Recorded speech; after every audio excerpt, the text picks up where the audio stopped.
right, we're looking at catastrophic flood, worldwide flood. Which does it point to? Creationism or evolution? So far, overwhelmingly towards creationism. We're looking at K33. Go to there. And we're going to look up at the oldest land plants that we left off there. Geologist John Rupetsky points out that the oldest land plants now known are from the early Cambrian, the lowest rock strata where we see fossil forms. Approximately 60 Cambrian spore-genera are now on record, represent 6 different groups of vascular plants. And if you read your textbook, it will tell you that the Cambrian involved only shallow seas all over the world, that there were no land areas anywhere. Where did the plants come from? But now then, we've got 60 spore-genera of land plants, 6 different groups of vascular plants. There are plants that have wood. Well, then you've got land somewhere, but they haven't bothered to change the textbooks. Furthermore, we noticed from Daniel Axelrod, writing in Science, he says this report of fish material from Upper Cambrian rocks further extends the record of the vertebrates by approximately 40 million years. What happened to the textbooks? And this was published in 1978. This has been known a while, yet it is not in the textbooks. The vertebrates are way up on the column. They're very complex organisms. They belong to the same phylum that we do, but we find them in the Cambrian with nearly all the other major phyla. In fact, the reason that most people say nearly all the major phyla is that they don't acknowledge or perhaps don't know that the Cambrian also includes the vertebrates, supposedly the highest order that we are part of. Notice the statement of Percy Raymond, Harvard. It's evident that the oldest Cambrian fauna is diversified and not so simple, perhaps as the evolutionists would hope to find it, instead of being composed chiefly of protozoans. That's the single-celled organism that's supposedly the most simple. It contains no representatives of that phylum, but numerous members of 7 higher groups are present, a fact which shows that the greater part of the major differentiation of animals had already taken place in those ancient times. Maybe all things were created at once. How about 6 24-hour days? Now, know that the quotation is somewhat dated. It was published in 1967, but it shows the rarity of the protozoans. We've now found them in the Cambrian since then as virtually all of the major phyla. So you got everything there. It is rather ironic that the protozoa are almost missing there in the Cambrian, though they do exist. And so when we look at the Cambrian, we have hundreds of species of trilobites, well diversified, that has many different kinds, right from the start. They're extremely complex organisms, well differentiated, head and tail and thorax, very complex respiratory system, nervous system, and eyes, more complex than our own. This is the most common representative form of life in the Cambrian. Then we have represented in the Cambrian most invertebrate classes and orders, nearly all the major phyla, but no protozoa. Then we have land plants, 60 different genera, vascular, woody plants. It looks like a sudden and complex beginning. Stephen Gould points out that another characteristic of the beginning of the fossil record when he says, our modern phyla represent designs of great distinctness, yet our diverse world contains nothing in between sponges, corals, insects, snails, sea urchins, and fishes, to choose standard representatives of the most prominent phyla. Instead of this gradual progression continuum that would not leave distinctive kinds, you have represented by the fossil record separate distinct kinds in the beginning, just like we see in the world today.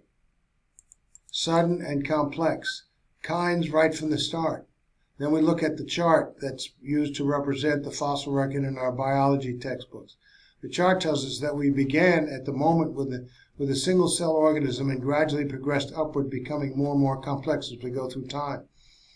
But where did a representation like that come from? It's nowhere in reality. It doesn't come from the fossil record. In fact, many evolutionists would acknowledge that. Notice from, for example, a statement by Stephen Gould from Natural History. These evolutionary trees that adorn our textbooks have data only at the tips and nodes of their branches. The rest is inference. However reasonable, not the evidence of fossils. He thinks it's reasonable when there's no evidence. Now, the point that we make here is not how you infer, but is the inference even seen as evidence from the fossil record? And Dr. Gould said, nope, it's not there. But where do we get these trees that are in the Cambrian? Compare another quotation from Dr. Patton's notes. You say I should at least show a photo of the fossil from which each type of organism was derived. But I will lay it on the line. There is not one such fossil, for one could make a watertight argument. It's easy to make up stories of how one form gave rise to another without providing the evidence. But such stories are not part of science. Observability, how about that? For there is no way of putting them to the test. I don't think we shall ever have any access to any form of tree which we cannot call factual. Interesting. We're moving on to K33b. We've looked at paleontology now. Study of fossils relative to the origin of life points to a worldwide flood. Now, we can look at flood now, a worldwide flood, or every flood, provided ideal conditions for fossil formation. How is that? Well, that's a good point. Does it corroborate the worldwide flood that it would have formed all these fossils themselves instead of a lot of water destroying all the fossil records? But instead it created the fossil records. The great deposits of fossils of all kinds, and especially the vast coal and oil beds of the world, have proved exceedingly difficult to explain on the basis of uniformity. And yet these very organic deposits, especially the so-called index fossils, have been made the basis for the standard geologic timescale, and this in turn has been the pillar of the structure of evolutionary theory. So, if you don't have the fossil record, you don't have evolution. That's why the strong battle and then the fantasies and answers, or the ignorance, the ignoring of any other point of view, but then the evolutionary rock strata. Let's examine what conditions must be present in order for fossils to form and be preserved. We shall consider this situation by noting the 6 ways listed by Miller in which fossil remains can be preserved, adding a few comments of our own about each. Quotation of 6 points from Miller in italics follows. William J. Miller, The Introduction to Historical Geology. A good teacher of geology. Fossils, which are the preservation of the entire organism by freezing. It is unnecessary to point out that very few, if any, animals are now being fossilized by this process. Yet it is well known that many extinct animals have been preserved in just this way, especially in Siberia. Lots of those frozen animals. Numerous animals have been preserved whole, with flesh and even hair intact. The fact that these cannot be explained as due to freak accidents, as often suggested, is obvious from the great numbers of bones interred with them in the same strata. Estimates have run as high as 5 million mammoths. That's what I was looking for. All those mammoths, they actually eat them for lunch, those that live up there. They just uncover them, thaw them out, and cook them. Whose remains are buried all along the coastline of northern Siberia and into Alaska. Abundant remains of many other animals, only rarely the entire organism, of course, have been found in these northern lands, especially of the rhinoceros, bear, horse, and other mammals. What are they doing up there in the north? Siberia, Alaska. Fossils, which are the preservation of just the hard parts of the organism. Note that the soft parts have also been found preserved as well. This is the most common type of fossil found, of the hard parts, especially bones and shells.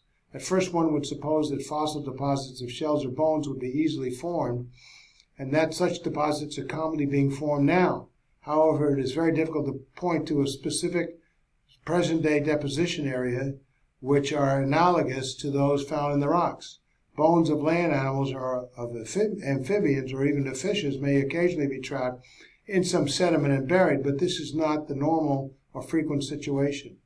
Usually the bones remain on the surface until they're usually gradually disintegrated. Never does one find in the present area era great graveyards of organisms buried together and waiting for fossilization. This is exactly the sort of thing that encountered in fossil deposits in many, many places of the world. Sudden deposition. It is not easy to imagine any kind of uniform process by which this conglomeration of modern and extinct fishes, birds, reptiles, mammals, insects, plants could have been piled together and preserved for posterity. Fish, no less than other creatures, do not naturally become entombed like this, but are usually quickly devoured by other fish after dying. When a fish dies, its body floats on the surface or sinks to the bottom, where it is devoured rather quickly, including in a matter of hours, by other fish. However, the fossil fish found in sedimentary rocks is very often preserved and with all its bones intact. Entire shoals of fish over large areas, numbering billions of specimens, are found in a state of agony, but with no mark of a scavenger's attack. Maybe it drowned. El Velikowski, Earth in Upheaval. The life of most animals in the sea is terminated by their capture by other animals. Those that die in other ways are sooner or later eaten by scavengers.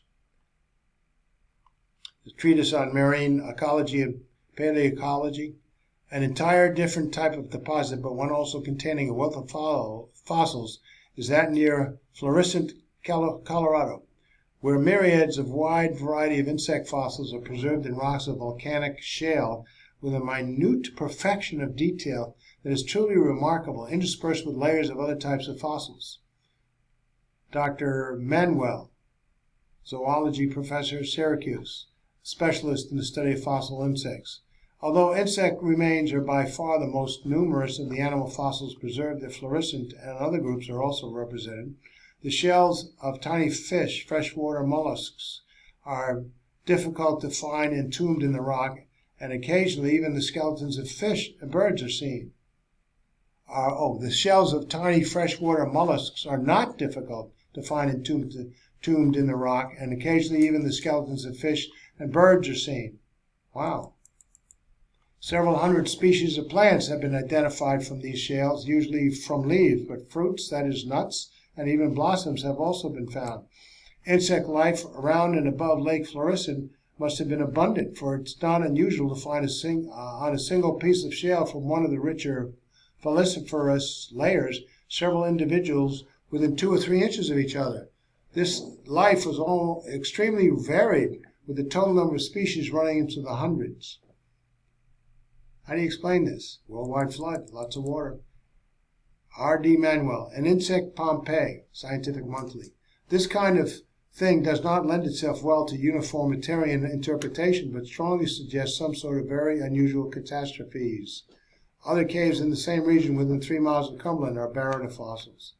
These mixing of organisms from entirely different habitats and even different climatic regimes in one great mass is characteristic of many of the most important fossil deposits.